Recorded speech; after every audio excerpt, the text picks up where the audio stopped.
Hello friends, welcome to our AC tech channel. आज की video के अंदर मैं आप लोगों को बताने वाला हूं कि कैसे आप लोग स्नैपचैट के ऊपर फेल टू सेंड की प्रॉब्लम को फिक्स कर सकते हो। तो आइए वीडियो को शुरू करते हैं। अगर आप लोग के पास ये स्नैपचैट की एप्लीकेशन के अंदर प्रॉब्लम आ रही है तो आपको क्या करना है, आपको आ जाना है सबसे पहले तो स्नैपचैट के ऊपर।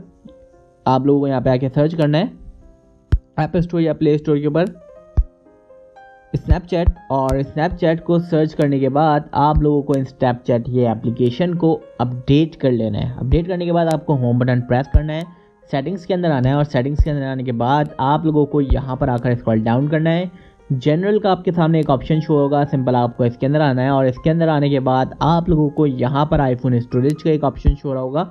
सिंपल आपको इसके अंदर आना है और यहाँ पर आकर आप लोगों को सर्च कर लेनी है अपने स्नैपचैट की एप्लीकेशन को। सिंपल आपको वो ओपन करनी है। ओपन करने के बाद आपके सामने यहाँ पे ऑफलोड ऐप का ऑप्शन है। सिंपल आपको इसके ऊपर टैप करके अपनी स्नैपचैट की एप्लीकेशन को ऑफलोड कर देना है। देन आपको अपनी स्नैपचैट की एप्लीकेशन को रीइंस्टॉल कर लेना है और जो भी आपकी स्नैपचैट की एप्लीकेशन के अंदर प्रॉब्लम होगी वो सब फिक्स हो जाएंगी। आई होप ये वीडियो आप लोगों को बहुत पसंद आई होगी। Please do subscribe my YouTube channel for more videos. Thank you.